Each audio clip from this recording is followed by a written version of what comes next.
বঙ্গোপসাগরে বাংলাদেশের মালিকানা প্রায় 1,18,813 বর্গ কিলোমিটার।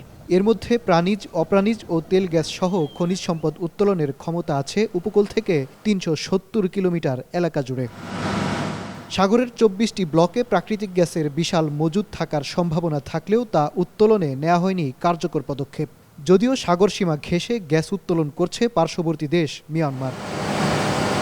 তবে আশা জাগাচ্ছে তীব্র জ্বালানি সংকটকালে গত মার্চের শুরুর দিকে আন্তর্জাতিক দরপত্র আহ্বানের পর সাড়া দিয়েছে 7টি বিদেশি কোম্পানি। তবে প্রোডাকশন শেয়ারিং কন্ট্রাক্ট বা পিএসসি মডেলে তারা কতটা অগ্রসর হবে এখনও নিশ্চিত নয়। ভূতাত্ত্বিক জরিপ অধিদপ্তর বলছে, বাংলাদেশের ভূগর্ভে তেল গ্যাস ছাড়াও কয়লা, চুনাপাথর, কঠিন শিলা, ধাতব খনিজ, নির্মাণ কাজের বালি, নুড়িপাথর, গণ্ডশিলা, চীনামাটি, কাঁচা বালি, ইটের মাটির সঙ্গে মিশ্রিত সম্ভাব্য খনিজ সম্পদের মূল্য অন্তত $2 ট্রিলিয়ন।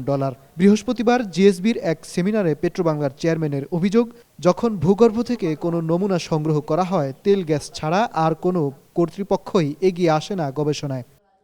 ওই বালির স্তরে এর মধ্যে কোনো আমার মিনারেল আছে কিনা, অন্য কোনো দামি জিনিস আছে কিনা তা তো পরীক্ষা করি না।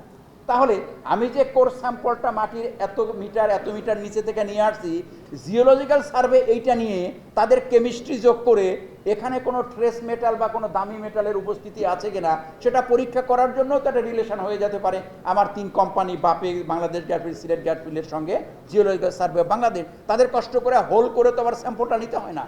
একই কথা বিদ্যুৎ, জ্বালানি ও খনিজ সম্পদ প্রতিমন্ত্রীর। সেমিনারে তিনি বলেন, সরকারের এ খাতে বিনিয়োগের সদিচ্ছা থাকলেও দেশের খনিজ সম্পদ আহরণ ও গবেষণায় সংশ্লিষ্ট দপ্তর এবং প্রতিষ্ঠানের যথাযথ উদ্যোগ নেই। সচিব মহোদয় যেটা বললো যে আচ্ছা তারা ডিল করতেছে, বিভিন্ন স্তরে বিভিন্ন রকম পাচ্ছে, তারা খালি গ্যাসের ব্যাপারে দিকে বাকিটা তথ্য নিচ্ছে না, সেখানেও আপনারা কিন্তু ইন্টিগ্রেটেডভাবে সহযোগিতা করতে পারেন। এই বিষয়গুলো আমাদের কাছে আসতে হবে। আমরা কি করতে পারি? রিসার্চ অ্যান্ড ডেভেলপমেন্টের জন্য বাৎসরিক একটা ফান্ড ব্যবস্থা করতে পারি। সেমিনারে প্রধানমন্ত্রীর বিদ্যুৎ, জ্বালানি ও খনিজ সম্পদ বিষয়ক উপদেষ্টা বলেন, ভূতাত্ত্বিক জরিপ অধিদপ্তরকে অবশ্যই বাণিজ্যিক পথে অগ্রসর হতে হবে। আবিষ্কৃত খনিজ সম্পদ থেকে অর্জিত আয়ের একটি অংশ অধিদপ্তরটির গবেষণা ও পরীক্ষাগারের জন্য ব্যয় করা উচিত। যেসব আবিষ্কার আপনারা সরকারের কাছে দিয়ে দিচ্ছেন, সেখানে যদি আমরা একটা রয়্যালটি ধরে রাখি জিএসবির জন্য, এটা করার জন্য, যেটা সচিব সাহেব বললেন, তাহলে এটা আপনাদের জন্য একটা অর্থের সংকুলান হয় এবং আপনাদের একটা আপনারা সামনে লং টার্ম কিছু ল্যাবও করতে পারবেন, আপনার রিসার্চও করতে পারবেন। খনিজ সম্পদ আহরণে অপার সম্ভাবনার কথা জানিয়ে বাংলাদেশের সামনে যেসব সংকট ও চ্যালেঞ্জ তৈরি হয়েছে, সেজন্য বিদেশিদের দায়ী করেন প্রধানমন্ত্রীর এই উপদেষ্টা।